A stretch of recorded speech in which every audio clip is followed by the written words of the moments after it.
Basic मूलभूत सुविधा हे समजा आपण ह्या नीट पुरवल्या तर वस्त्यांमध्ये उलटं तुम्हाला प्रेमाशिवाय दुसरं काही मिळतच नाही. मला वाटते कुठलाही राजकीय व्यक्ती जेव्हा नागरिकांसाठी आधार म्हणून डेव्हलप व्हायला लागतो त्या क्षणी तो खऱ्या अर्थाने एक लीडर बनायला लागतो, की लोकांना वाटलं पाहिजे आहे PMPMLच्या बसेस आणि मेट्रोचं इंटिग्रेशनचं काम चालू आहे, त्यामुळे पब्लिक ट्रान्सपोर्ट आणि डिकंजेस्ट रोड कसे करावे ह्याच्या अनुसरून आपण जे काही प्रोजेक्ट्स लावलेत त्याच्याने आपण ट्रॅफिकचा प्रॉब्लेम बऱ्यापैकी डील करत चाललो. कोणतरी मला म्हणलं एकदा असंच वेलविशर कोणतरी म्हटलं रोड छान लिहितो, पुस्तक का नाही लिहित. तर माझी ही छंद आहे, तर त्याला आपण आयडेंटिटीमध्ये क्रिएट करू, त्यासाठी पुस्तक लिहिलं पाहिजे. तो किती विकला जाईल काय नाही हे नाही. राजकारण की व्यवसाय? राजकारण. धाक कोणाचा आहे, म्हणजे घरातल्या गृहमंत्र्यांचा का माजी खासदारांचा? माजी खासदारांचा. पोशाख फॉर्मल की खादी? खादी.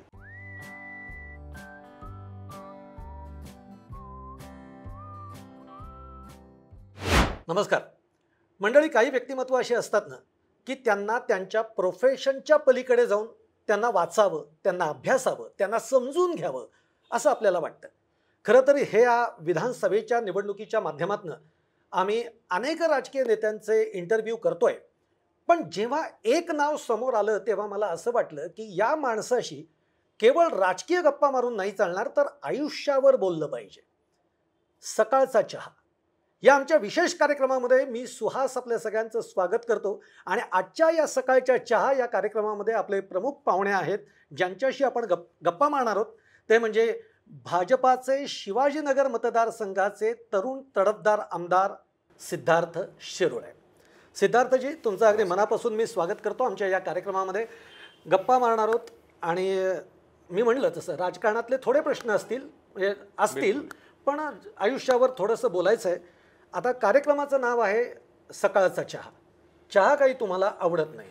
आता खरं तर चहा म्हणल्यानंतर उत्साह येतो, चहा म्हणजे मैत्री पण आहे, पण तुम्हाला कॉफी आवडते. आता या कॉफी मागचं गुपित काय आहे? कारण कॉफी म्हणजे प्रेम, कॉफी म्हणजे संध्याकाळ, असं काही गुपित आहे?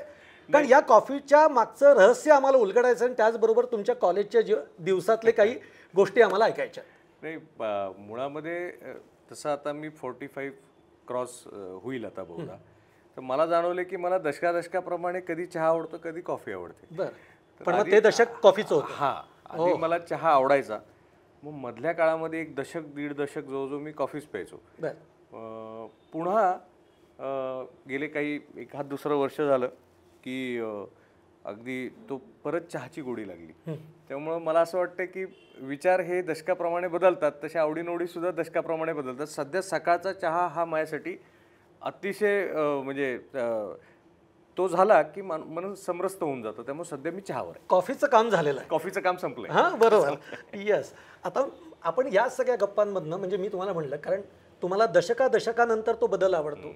10वी नंतर 10वीला खूप ग्रेट मार्क्स तुम्ही काढलेले आहेत, पण नंतर 12वीला तुम्हालाच वाटलं की आपण सायन्स घेतलंय, कसं काय होणार. पण त्याच्यानंतर इंजिनिअरिंग केलं. इंजिनिअरिंगमध्ये असं वाटलं नाही हे काही माझा आवडीचं नाही, म्हणून हॉटेलमध्ये तुम्ही शिरलात. असा दशकानंतरचा बदल करत असा कोणता USP ठरला की तुम्ही राजकारणाकडे प्रवेश केला? मुळामध्ये आपल्याला काय समजतं आणि आपल्याला काय केलं पाहिजे ह्याच्यात एक आपण कन्फ्युज्ड असतो. जी सहज समजते गोष्ट ती आपल्यापर्यंत कधी कोणी तर सांगतं की तुला अरे हे समजतंय, तोपर्यंत आपण हेच करत असतो की जे सांगितलं जातं किंवा जे केलं पाहिजे. जनरली आपण काय करतो, 10वी चांगले मार्क पडले तर आपण सायन्स घेतो त्यावेळेला, म्हणजे त्या काळाप्रमाणे. आता BBA घेतात वगैरे, बरोबर. त्यावेळेला सायन्स घेतलं. सायन्स घेतल्यानंतर मार्क का चांगले पडले होते? कारण मी पाठांतर करायचो, समजून करायचो नाही. पाठांतर मग पाठांतर मिळाल्यावर मार्क बरेच मिळतात ना, म्हणून मग 10वी नंतर काय तर सायन्स नंतर काय तर मग त्यात पण चांगले मिळाले ते इंजिनिअरिंग. पण समजणं आणि पाठांतर करणं ह्यातला जो फरक आहे तो मला साधारणतः इंजिनिअरिंग झाल्यावर लक्षात आला. तेवढाच लक्षात आला, काय करायचं हे नाही लक्षात आलं की आता आपल्याला हे काही समजत नाही, म्हणून आपण ह्याच्यात करिअर करू नये. मग अशा वेळेला आपलं समाजच असं आहे की समाजामध्ये लोक येतात आणि आपल्याला काहीतरी चांगली सूचना करून जातात. त्यावेळेला मला आमचे वडील होते तर वडिलांना मी म्हणलो आता ह्याच्यात मला करिअर नाही करता येणार, असं जरा अवघड वाटते. मग ते म्हणाले मग आपलं हॉटेल आहे, तर आपलं हॉटेल बघू. ते म्हण दगडापेक्षा विटमऊ, म्हणून मी हॉटेल बघायला लागलो. हॉटेल नक्कीच इंजिनिअरिंगपेक्षा, कारण मी इंजिनिअरिंगची एक फॅक्टरी पण सुरू केली होती मामांच्या इथे, जायचो 6 महिने. त्याच्यापेक्षा नक्कीच बरं वाटत होतं, छान वाटत होतं. पण एका पॉईंट नंतर लक्षात यायला लागलं की हे मला एकदम नॅचरली मला समजत नाही. म्हणजे मला तूर डाळ कळत नाही, मूग डाळ कळत नाही, तांदूळ कळत नाही, पण मला मॅनेजमेंट करते. मग मला हॉटेलमध्ये रिअलाईज झालं की मी लोकांना इन्स्पायर चांगला करू शकतो. म्हणजे आपल्या टीमला चांगलं इन्स्पायर करू शकतो. गिरायकांशी बोलताना मी विनम्रतेने बोलू शकतो. मग एक चांगला ॲटमॉस्फिअर ठेवू शकतो. मग हे ॲट्रिब्यूट्स जसे लक्षात यायला लागले की मनात प्रश्न असायचा की माझा USP काय. तो जेव्हा शोध मी स्वतःच घ्यायला लागलो तेव्हा मला लक्षात यायला लागलं की as a person I can inspire, as a person I can administrate, as a person I can assist, help. मग हे सगळे गुण हे कशाला कुठे जात आहेत, कुठं घेऊन चाललेत, आणि जे करतोय त्याच्यात मी आयुष्य काढू शकतो, पण त्याच्यात मला एवढी जॉब सॅटिस्फॅक्शन मिळत नाही. बरोबर. जेवढं मला चांगलं कोणाला मदत करणारी मिळू शकते, कोणाला लीड करणारी मिळू शकते, कोणाला इन्स्पायर करणारी मिळू शकते. मग त्यावेळेला मी आमचे इंदोरचे भैयूजी महाराज असायचे, त्यांच्याबरोबर फिरायचो इकडं तिकडं. मग त्यावेळेला साधारणतः फिरता लक्षात आलं की बाबा हे सगळं कुठेतरी राजकारणाशी, मी लीडरशिपशी रिलेटेड आहे. आणि मला असं वाटायला लागलं की बाबा आपण कदाचित लीडरशिप, समजा आपल्याला हे आपले ॲट्रिब्यूट्स दिसत आहेत, तर मग त्याच्यातला सगळ्यात मोठा प्लॅटफॉर्म कुठला आहे, तर तो राजकारण आहे. आणि मग वयाच्या 30व्या वर्षी, म्हणजे मला आठवतं की 2009च्या सुमारास मला असं जेव्हा एक दशक पूर्ण हॉटेलमध्ये माझं बघून झालं होतं, 2 दशक पूर्ण आपली एज्युकेशनची झाली होती. आणि मग मला रिअलाईज झालं की कदाचित हे आपली स्पेस आहे, तर आपण या स्पेसमध्ये एंटर करू आणि बघूया आपल्याला कसं वाटतं. हे स्वतःने निर्णय घेतला राजकारणात जाण्याचा, का घरनं काही प्रेशर राहिलं? नाही, घरचं तर अजिबात नव्हतं. म्हणजे आमचे वडील राजकारणात असल्यामुळे त्यांचा आम्ही शेड्यूल बघायचो, पण ती अशी इंटरेस्ट नव्हती मला की बाबा हे आहेत म्हणून मला करायचं. मला हेच माहीत नव्हतं की मला काय आवडते. तर तो माझा शोध चालला होता. मला कधी कोणी ॲम्बिशियस म्हटलं नाही, कधी कोणी असं म्हटलं नाही की तुझ्यात हा स्पार्क आहे किंवा तो स्पार्क आहे. म्हणून मला ज्याच्यात मी जे साधारणतः जग म्हणतं ते करत गेलो. पण जसं थोडं एज, पण 30 क्रॉस केलं मी, त्या क्षणी मी जसं थोडं फिरायला लागलो तेव्हा थोडं सामाजिक कार्य माझ्याकडनं व्हायला लागलं. मला लक्षात आलं की ह्याच्यातनं मला जॉब सॅटिस्फॅक्शन मिळतं. मला वेळ काळ अशी ठरवावी लागत नाही. मी गेलो तर रमतो. समजा इकडनं अक्कलकोटला जायचं, इकडनं भद्रा मारुतीला जायचं, तिकडनं परळी वैजनाथला जायचं, कारण मी मंदिरांमध्ये जिथं शेतकरी जास्त येतात तिथं ॲग्रिकल्चर इन्फॉर्मेशन किऑस्क असा एक प्रोजेक्ट मी बघायचो. त्यामुळे मी सगळीकडे फिरायचो. पण फिरता मला जाणवायचं की म्हणजे मला ते आवडायचं. म्हणून मला लक्षात यायला लागलं की हे कुठेतरी आपल्याला आपलं काहीतरी, आपल्यामुळं लोकांना मदत होऊ शकते, ही आपल्यात क्षमता आहे. आणि तसा विचार मग तो कॉन्क्रीट होत गेला. आणि मग मात्र एवढा विचार आला की ह्यातलं बेस्ट प्लॅटफॉर्म काय, तर ते पॉलिटिक्स आहे. आणि मग मला रिलेट झालं की कुठं तर आपल्या हिस्ट्रीमध्ये, हेरिडिटीमध्ये किंवा आपण इनहेरिट जे करतो त्याच्यामध्ये राजकारण हा एक भाग आहेच. तर हॉटेल, मी त्याच्या आधी पण काय केलं, हॉटेल केलं. म्हणजे माझ्या इनहेरिटन्समधनं आलेला ह्याच्यात मी नॅचरली बेटर होतो. बरोबर. फॅक्टरी ही माझ्या इनहेरिटेड नव्हती, म्हणून मी कदाचित त्यात इंटरेस्टच नव्हतो.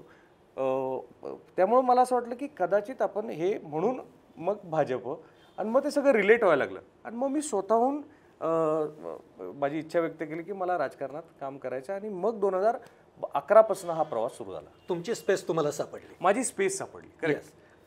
तर मला आता एक प्रश्न असा विचारायचा आहे की आता शिरोळे कुटुंबीय म्हटल्यानंतर, म्हणजे मी पण पुण्यातला आहे, लहानपणापासून शिरोळे कुटुंबियांबद्दल मी, म्हणजे एक प्रतिष्ठित कुटुंब, एक सगळे सुसंस्कृत लोक, अभ्यासू लोक, म्हणजे तुमच्या घराण्यामध्ये सगळे जास्त उच्च शिक्षित लोक आहेत. असं जेव्हा कुटुंब असतं तेव्हा कधी ना आपल्याला प्रेशर असतं, दबाव असतो. एवढ्या मोठ्या कुटुंबात आपण जन्माला आलेलो आहोत. काही बंधनं असतात, असं कधी वाटलं या कुटुंबामध्ये लहानाचं मोठं होत असताना?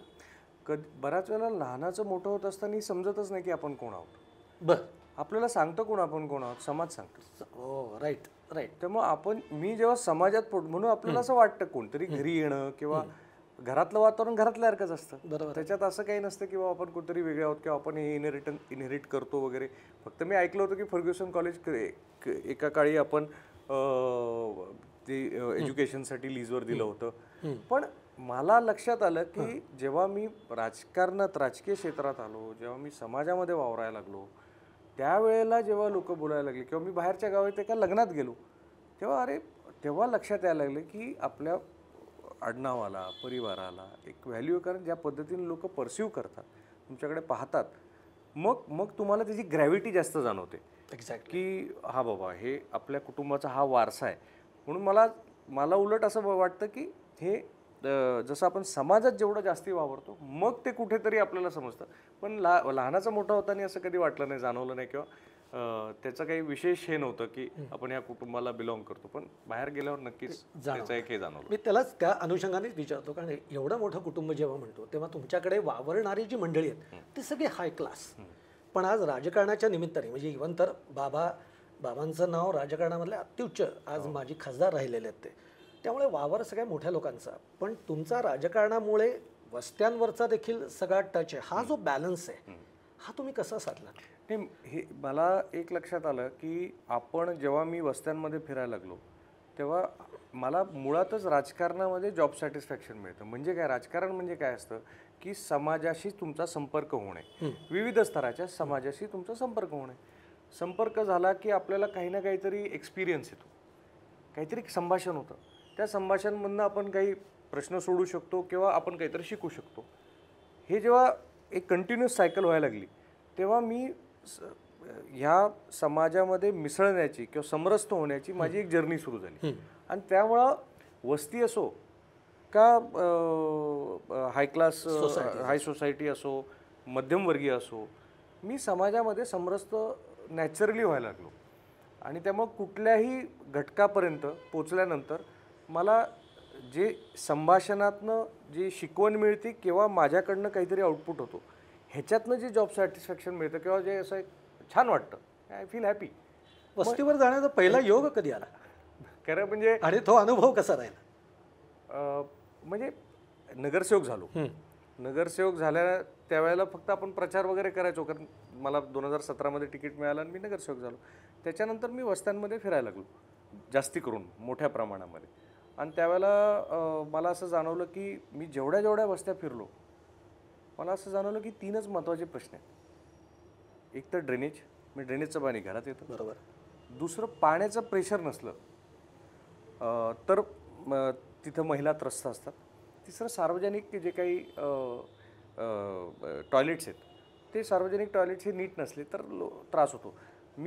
मला एकदा फिरता लक्षात आलं की वस्त्यांमध्ये मला कोणी असं मागणारं भेटलं नाही की मला ही मदत करा, तुम्ही आर्थिक मला अशी मदत करा, मला काहीतरी तुम्ही म्हणजे अशी डिमांड काहीच आली नाही. मला आजपर्यंत नाही आली. मी 7 वर्ष फिरतोय. हे 3 गोष्टी प्रामुख्याने. चौथं मग त्यानंतर थोडंसं क्राईम असेल किंवा CCTV असतील किंवा MECB असेल, म्हणजे बेसिक मूलभूत सुविधा हे समजा आपण ह्या नीट पुरवल्या तर वस्त्यांमध्ये उलटं तुम्हाला प्रेमाशिवाय दुसरं काही मिळतच नाही. अगदी. दुसरी काही डिमांड नसते. त्यामुळं अजून आपल्याला, मला असं वाटतं की एक मदत केल्याची पण भावना, ती जी ग्रॅटिट्यूड आहे ती पण आपल्याला जाणवते. त्यामुळं वस्त्यांमध्ये माझा जो प्रवास सुरू झाला त्यानंतर मला अजून खोलामध्ये ह्युमन इमोशन्सचा जो एक्सचेंज आहे त्याच्यातनं निर्मित होणारा जो सॅटिस्फॅक्शन आहे तो मला त्याचा एक खूपच जास्ती एक्सपिरियन्स मला म्हणजे जवळनं मिळायला लागला.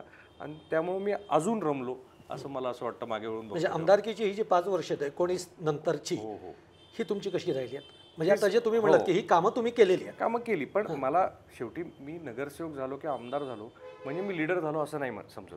मी जेव्हा मागे वळून पाहतो तेव्हा लिडरशिपसुद्धा एक प्रोसेस आहे. जेव्हा मी पॉलिटिक्समध्ये एंटर केलं 2011मध्ये तेव्हा एका विचाराने केलं की मी फक्त इन्स्पायर करू शकतो, पण पुढचं टेक्निकल काय ते मला माहीत नव्हतं, कारण त्याचा एक्सपिरियन्सच नव्हता. जसं जसं मी संघटनचं काम करत आलो तसं तसं मला थोडा ऑर्गनायझेशनल एक्सपिरियन्स आला. मग मी पब्लिक रिप्रेझेंटेटिव्ह झालो. त्याच्यानंतर मला लक्षात आलं की मी PMPMLचं काम करू शकतो किंवा मी जे जे असाइन्ड रिस्पॉन्सिबिलिटीज आहेत ॲडमिनिस्ट्रेटिव्ह काम करू शकतो. पण जसा मी आमदार झालो, आमदार झाल्यानंतर सुद्धा जो मी प्रवास वस्त्यांमध्ये करायला लागलो तेव्हा मला हे जाणवलं की हे सगळ्यात महत्त्वाचं राजकारणामध्ये काही असेल तर तो रोजचा पब्लिक कनेक्ट आहे. कारण पब्लिक कनेक्ट झालं, आज आपण भेटलो आहे बरोबर, तर आपलं तुम्ही मला ऐकून असाल, मी तुमच्याबद्दल ऐकून असेल, पण मी जेव्हा भेटतो तेव्हा एक संभाषण होतं. ते संभाषण तुमचं जे इमोशन आहे, संवेदना असेल, चांगली असेल, वाईट असेल, आनंदी असेल, दुःखी असेल, पण ती इमोशन जिवंत ठेवते, ती संभाषणच ठेवते. बरोबर. त्यामुळे जेवढा तुमचा रोज कनेक्ट राहील तेवढं तुम्ही ॲक्च्युली तुम्हाला प्रश्न पण नॅचरली समजत जातात, त्याचे सोल्युशन्स पण निघत जातात आणि तुम्ही एक आधार म्हणून तुमचे रिलेशन पण होत जातात बरोबर लोकांशी आणि मग तुम्ही एक आधार म्हणून डेव्हलप होता. मला वाटते कुठलाही राजकीय व्यक्ती जेव्हा नागरिकांसाठी आधार म्हणून डेव्हलप व्हायला लागतो त्या क्षणी तो खऱ्या अर्थाने एक लीडर बनायला लागतो की लोकांना वाटलं पाहिजे आहे. मी सांगतो लोकांचं तुमच्याकडे कामच नसतं. पण तरी आता तुमच्या मतदारसंघाचा जेव्हा आपण विचार करतो शिवाजीनगरचा, तेव्हा आता तुमच्यासमोर एक आव्हान असं वाटतं मला की सध्या या मतदारसंघामध्ये रिडेव्हलपमेंट्स जोमानी होत आहेत. त्यामुळे एकीकडे टोलेजंग सगळ्या हाय सोसायटीज तयार होत आहेत, दुसरीकडे सगळा वस्त्यांचा भाग आहे. याकडे आता पुढे येणाऱ्या काळामध्ये तुम्ही आता जेव्हा प्रचाराला कसं पाहणार आहात? कारण दोन्हींचे प्रश्न खूप वेगळे वेगळे. नाही, मुळामध्ये अर्बन रिन्युअलचे चॅलेंजेस आपण फेस करतोय पुण्यासारख्या शहरामध्ये. म्हणजे आपलं मतदारसंघ पुण्याच्या मध्यभागी आहे, त्यामुळं इन्फ्लक्स जो बाहेरनं होतोय तो वाढतच राहणार. कारण पुण्याची इकॉनॉमी ही फार म्हणजे देशातली एक महत्त्वाची कॉन्ट्रीब्युटर आहे आणि त्यामुळे अर्बन रिन्युअलच्या जे चॅलेंजेस असतील त्याच्यामध्ये प्रामुख्याने ट्रॅफिक असणार, हा जनरली कॉमन असणार, गंभीर आहे तो. पण मी तुम्हाला सांगू, मला आजपर्यंत वस्तीमध्ये एकाही माणसाने सांगितलं नाही की मला ट्रॅफिकमध्ये ट्रॅफिकचा प्रॉब्लेम आहे, कधीच नाही. तेच जेव्हा आपण जो रेग्युलर कम्यूट करणारे लोक असतात, मध्यमवर्गीय असतात किंवा उच्चवर्गीय असतात, त्यांचं ट्रॅफिकबद्दलची सेन्सिटिव्हिटी खूप आहे. त्यामुळे ट्रॅफिक कंजेशन हा एक मेजॉरिटी इश्यू हा मध्यमवर्गीय आणि जो उच्चवर्गीय आहे त्याच्यामध्ये आहे. आणि त्याच्यासाठी जे काय आता इंटिग्रेटेड ट्रान्सपोर्टचं काम चालू आहे, मग आता आपण शिवाजीनगर ते हिंजवडी मेट्रोचं काम चालू आहे. त्याच्यानंतर खडकीचं जे आपण तो एल्फिस्टन रोड जो ओल्ड मुंबई पुणे रोड आहे त्याचं वायडनिंग झालं आहे. रेल्वे अंडर ब्रिजेसचं वायडनिंगची प्रक्रिया सुरू आहे. त्यामुळं बऱ्याच ठिकाणी आपला PMPMLच्या बसेस आणि मेट्रोचं इंटिग्रेशनचं काम चालू आहे. त्यामुळं पब्लिक ट्रान्सपोर्ट आणि डिकंजेस्ट रोड कसे करावे ह्याच्या अनुसरून आपण जे काही प्रोजेक्ट्स लावलेत त्याच्याने आपण ट्रॅफिकचा प्रॉब्लेम बऱ्यापैकी डील करत चाललो आहे आणि मला पूर्ण विश्वास आहे की आपण तो व्यवस्थितपणे आपण हाताळतो आहे आणि त्याचे सोल्युशन्सकडे आपण चाललो आहे. म्हणजे बऱ्याच गोष्टी आता 2025मध्ये कंप्लीट होतील. त्याचबरोबर जेव्हा आपण वस्त्यांमध्ये येतो तेव्हा SREची आता नवीन पॉलिसी पण फॉर्म झाली आहे. आपण पाटील इस्टेटमध्ये सुद्धा एक सक्सेसफुली एक टेंडर आता फ्लोट झालं आहे की जेणेकरून SRAला गती अजून जास्त येईल की डेव्हलपर्सला सुद्धा TDR विकता येईल आणि त्याच जागेवरती त्यांचं घर बांधून देता येईल. पण इन द मीन वाईल जे काही तुम्ही मूलभूत सोयीसुविधामध्ये लोकांना त्यात मदत करू शकता, म्हणजे पाणी असेल, ड्रेनेज असेल, सार्वजनिक शौचालय असतील, तर ह्याच्यानी जे वस्त्यांचे प्रश्नसुद्धा तेच करत राहायचं. जोपर्यंत आपल्याला काही म्हणजे परमनंट सोल्युशन मिळत नाही तोपर्यंत जे काही आत्ताचे प्रश्न आहेत त्याच्यामध्ये एंगेज राहणं, त्याच्यामध्ये त्यांना कालपेक्षा आज बेटर असणं, अशा प्रकारचा एफर्ट हा कंटिन्युअस एफर्ट आहे. त्यामुळं प्रयत्न मला असं वाटतं की पुढच्या काळामध्ये पाण्याचा एक मोठा प्रश्न आत्ताच जाणवायला लागला. रिडेव्हलपमेंट तुम्ही आत्ताच उल्लेख केला. ह्यासाठी जे काय आता 24/7च्या टाक्या उभ्या राहिल्या आहेत, बरोबर, त्याच्यामध्ये आता स्टोरेज कॅपॅसिटी वाढणार आहे. जे युनिफॉर्म वॉटरचे जे डिस्ट्रीब्युशन लॉसेस होतात ते जवळजवळ 40% आहेत आपल्याकडे. तर डिस्ट्रीब्युशन नेटवर्क तयार व्हायला लागले, त्यामुळे लॉसेस कमी होणार. तेव्हा जी काही वाढती गरज आहे पाण्याची ती सुद्धा ॲड्रेस होण्यासाठी 24/7 पाण्याच्या मूळ स्रोतावर काम केलं पाहिजे असंही तुम्ही आता मांडलंय. मुळात रेन वॉटर जे आपण कन्झर्व करतो ह्याच्यावरती सुद्धा पुढच्या काळामध्ये आपल्याला खूप काम केलं पाहिजे की आपल्या घरामध्येच आपलं रेन वॉटर कन्झर्वेशनची काहीतरी प्रोव्हिजन असली पाहिजे. ते ह्याची जनजागृती केली पाहिजे. त्यामुळं आपण जे प्रोजेक्ट्स लावलेत देवेंद्रजी मुख्यमंत्री झाल्यानंतर 2014मध्ये 2016पासून त्याची आता कम्प्लिशन होते, त्यामुळे त्याचा एक मोठा आधार आहे. पण मात्र आपल्याला प्रिव्हेंटिव्ह मेजर्स हे पण खूप घ्यावे लागतील, साधे साधे सोपे सोपे मेजर्स, जेणेकरून आपण मला वाटतं की पुढच्या काळामध्ये हे अर्बन रिन्युअलचे चॅलेंजेस आपण ॲड्रेस करू शकू. पण तरी हे सगळं असताना म्हणजे इतकं कामं होत असताना काही आव्हानं आता ही अशी पण आहेत, काही एलिमेंट्स जी सध्या आपण बघतोय याच्यानी भाजप तर तुम्हाला माहिती आहे सगळं अंतर्गत सर्वे करण्यामध्ये एक्सपर्ट आहे. आत्ताचे अंतर्गत सर्वे जे आहेत ते शिवाजी मतदारसंघाच्या बाबतीमध्ये काही धक्कादायक आकडे सांगतायत. मग अशा वेळी आता तुमची तयारी कशी राहणार आहे? नाही ह्याच्यामध्ये आणि ते का सांगतायत मुळामध्ये? मग जर एवढी कामं होत आहेत किंवा सगळं होत असताना देखील ते का आकडे येत आहेत? नाही, मुळामध्ये शिवाजीनगर मतदारसंघ हा 2009मध्ये फॉर्म झाला. 2009मध्ये इथे काँग्रेसचे आमदार झाले, निवडून आले. बरोबर. त्याच्यानंतर 14ची जी निवडणूक झाली त्याच्यामध्ये 4ही पार्टीजनी कंटेस्ट केलं आणि त्यावेळेला BJPचे पहिल्यांदा तिथे आमदार निवडून आले. हा जो भाग आहे हा संमिश्र भाग आहे. म्हणजे जसा उच्च वस्त्या आहेत, जसं मध्यमवर्गीय, तसा सेवा वस्त्या पण खूप आहेत. दोन विचाराची लोक आहेत. त्यामुळं 5,000 मतांनी आम्ही 2019ला मी निवडून आलो, जेव्हा स्ट्रेट फाईट होते तेव्हा 5,000 मतांनी मी निवडून आलो. आत्ता लोकसभेची जी निवडणूक झाली त्याच्यामध्ये सुद्धा आम्ही 3,500 मतांनी पुढे राहिलो. म्हणजे फॅक्ट काय आहे की ही एक क्लोजली फॉट बॅटल आहे. इथं दोन प्रकारचे विचार आहेत. त्या म्हणजे साधारणतः कुठेतरी एक 30 ते 35% आपल्या विरोधातला पण विचार आहे आणि 35 ते 40% आपल्या बाजूचा विचार आहे. आणि उर्वरित जो फ्लोटिंग वोटर आहे त्याला त्या वेळेला जो जास्ती चांगल्या पद्धतीने टॅक्टिकली तुमच्या एकंदरीत कन्सिस्टन्सीनी, तुमची इमेज चांगली ठेवून, तुमची विजिबिलिटी चांगली ठेवून तुम्ही कशी इलेक्शन लढता ह्याच्यावरती ह्याचा रिझल्ट हा अवलंबून असतो. हा खूप वन साइडेड अशी कॉन्स्टिट्युन्सी नाही किंवा एका विचाराची नाही आहे. त्यामुळं आपण सुद्धा बघताना, मी सुद्धा बघताना नेहमी हाच विचार करतो की ही कॉन्स्टिट्युन्सी आपण जिंकतोय का? तर आपण जिंकतोय. आपण दोन्ही वेळा पुढेच आहोत. 2014मध्ये पण जिंकलोय, 2019मध्ये पण जिंकलोय आणि 2019च्या लोकसभेला सुद्धा आपण पुढेच आहे. आपल्याला फक्त ही कधीच असा विचार नाही करायचा की ही खूप म्हणजे तशी त्याची डेमोग्राफीच अशी आहे की ही क्लोजली फॉट बॅटलच असणार. त्यामुळं जे काही चॅलेंजेस येतात आपण त्यात एंगेज करत राहणे आणि जास्तीत जास्ती आपण त्याच्यात एंगेज्ड असलो तर मला असं वाटतं की आपण जे काही आत्तापर्यंत 5 वर्षामध्ये केलेलं काम आहे त्याच्या जोरावरती आपण नक्कीच अजून पुढे जाऊ शकतो असा मला विश्वास आहे. भाजपची मंडळी आहेत ना ती स्टॅटिस्टिक अर्थमॅटिकली खूप छान पटवून देतात. मी आता स्टेटस तुम्हाला विचारतो, काय मुद्दा आहे माहिती का की शिंदेंना बरोबर घेतलं तोपर्यंत आम्हाला बरं वाटलं, पण तुम्ही अजितदादांनाही बरोबर घेतलं, मतदार कुठेतरी नाराज आहे की तुम्हाला गरज होती का याची. दुसरं म्हणजे जरांगे फॅक्टर आहे की ज्यांनी लोकसभेमध्ये इम्पॅक्ट पाडला आहे, दाखवला आहे, तो इम्पॅक्ट कदाचित राहू शकतो विधानसभेला. हे कसं हाताळणार? नाही, मला वाटतं की काही निर्णय, मी एक पक्षाचा कार्यकर्ता म्हणून जेव्हा विचार करतो तेव्हा काही निर्णय जेव्हा पक्षश्रेष्ठी घेतात तेव्हा काहीतरी त्यांनी विचार करून घेतला असेल.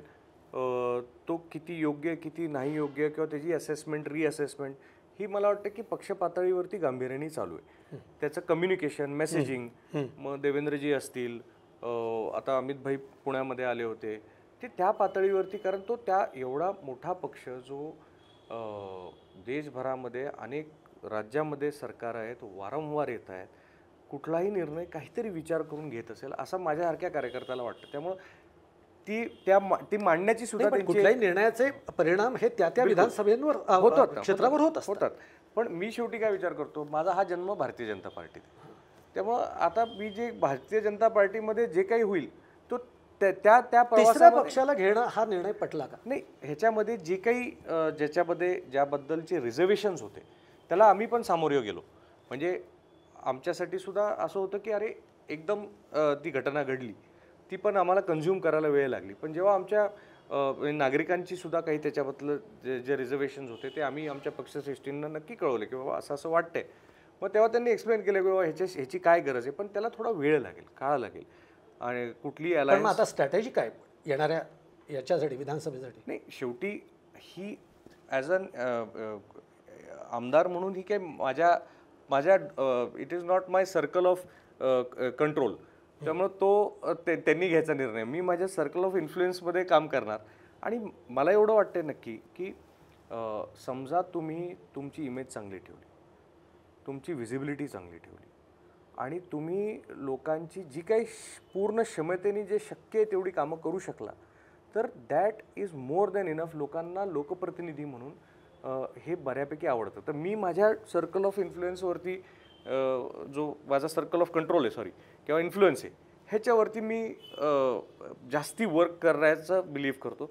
फार सर्कल ऑफ कन्सर्न जो आहे, ज्यात मी फार नाही करू शकत, त्याच्यापेक्षा मी ह्याच्यावरती करून मला वाटतं की आपण जे केलंय ते पुढे न्यायचं. मला वाटतं लोक हे तसे सुज्ञ आहेत. समोरच्याचं इतकं छान तुम्ही गोड समाधान लगेच करून देताना म्हणून मला असा प्रश्न विचारायचा आहे की बाबा की जे माजी खासदार राहिलेले आहेत, कामच उच्च राहिलेलं आहे, तुमचं त्यांच्यावर नातं कसं आहे? कारण मी का विचारतो माहिती आहे, फार तुम्ही आम्हाला छान मृदू पद्धतीने खूप चांगलं, पण बाबा आक्रमक स्वभावाचे होते, पतित पावनचा सगळा हे आहे, कसं नातं आहे? वडिलांचं माझं म्हणजे मी त्यांच्याकडनं त्यांचं जे वागणं होतं विनम्रतेचं, ते नॅचरली त्यांच्याकडे बघून आलं. जनरली आपण संस्कार कसे होतात, आपण सांगून होत नाही, ते वागून होतात.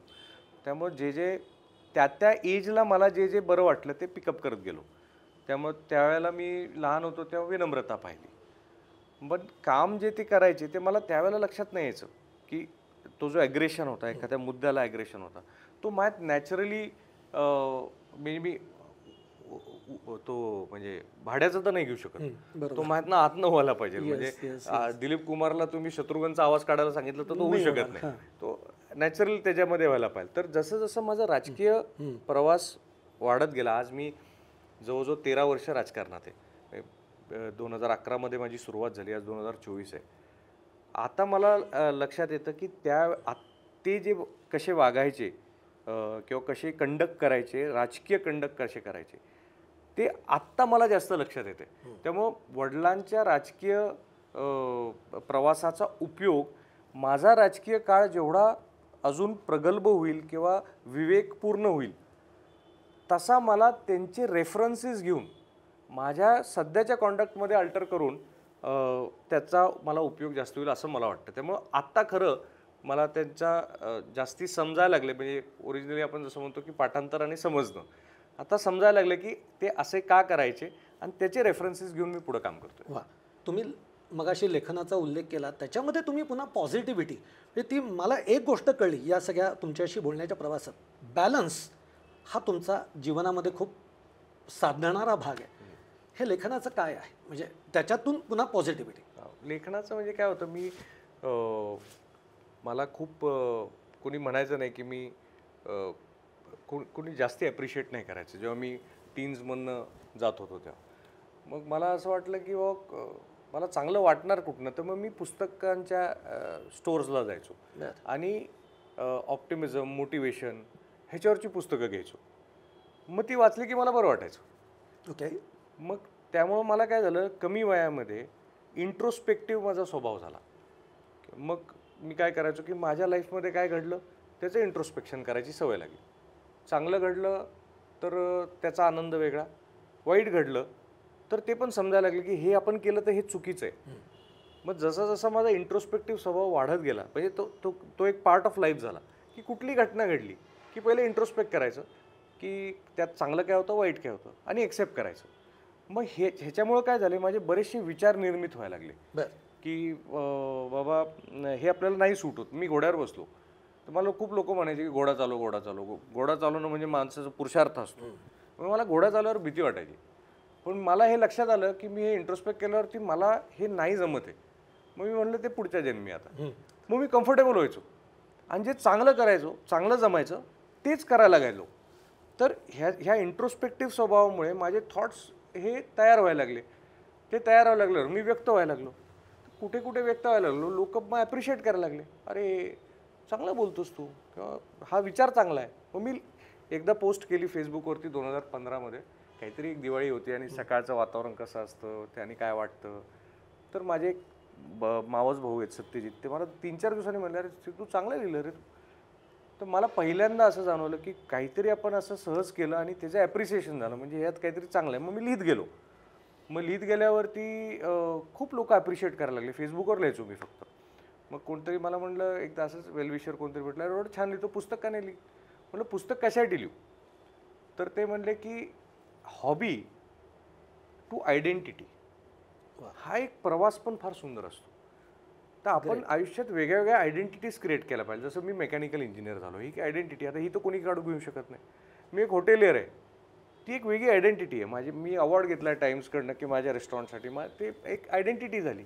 मी एक राजकारणी आहे, नगरसेवक असेल, आमदार असेल, ही आयडेंटिटी आहे. तसंच माझी ही छंद आहे, तर त्याला आपण आयडेंटिटीमध्ये क्रिएट करू, त्यासाठी पुस्तक लिहिलं पाहिजे. तो किती विकला जाईल काय नाही हे नाही. मग मला ते पटलं, मी त्याच्या मागे लागलो आणि मग ते एक मला वेगळा प्रवासात घेऊन गेलं. म्हणजे मग त्या निमित्ताने मी खूप इंटेलेक्च्युअल लोकांना भेटलो, त्यांच्याशी विचार एक्सचेंज झाले आणि त्यातनं मला एक खूपच एक वेगळीच ऊर्जा मिळायची, वेगळीच हॅपीनेस मिळायची.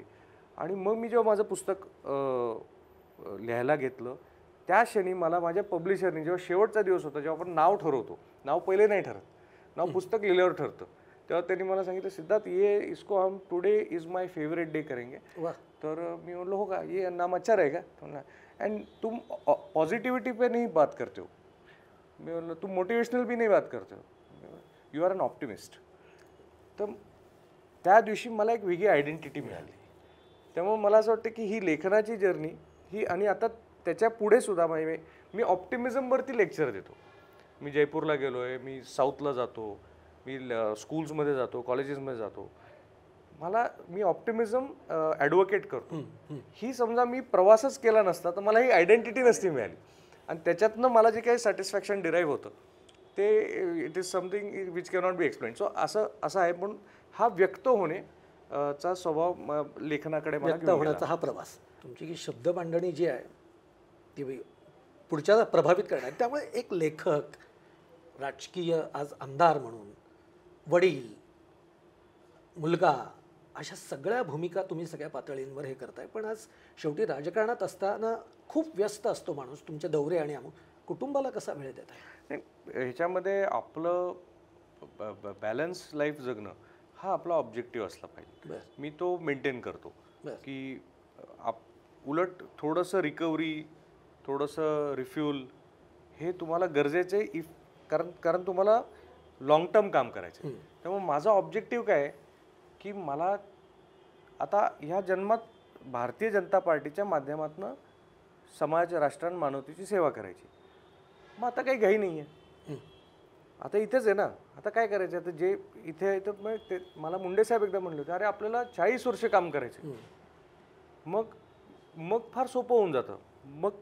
मग काय इम्पॉर्टंट आहे की आपण कसं बॅलन्स करतो, म्हणजे काय प्रायोरिटाईज करतो. तर ही ड्युटी आहे माझी. मग मी प्रत्येक गोष्टीला ड्युटी म्हणून बघतो. बरोबर. म्हणजे नुसतं राजकारणाला ड्युटी म्हणून, घरातली पण ड्युटी आहे, व्यवसाय पण ड्युटी आहे.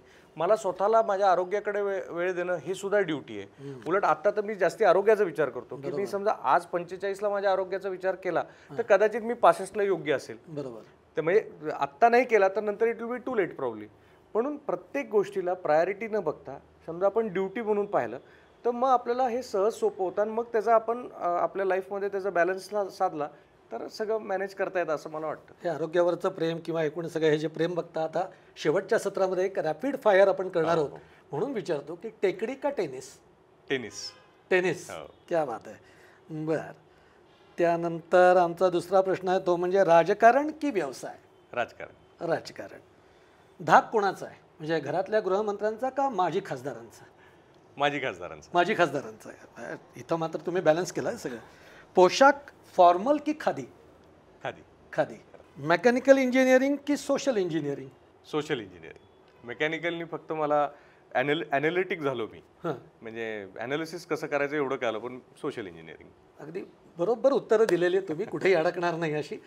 सिद्धार्थ, तुम्ही कॉफी आवडते असं म्हणलात म्हणून विचारतो की शिवाजीनगरमधले तुम्हाला आवडणारे कॉफीचे स्पॉट कोणते?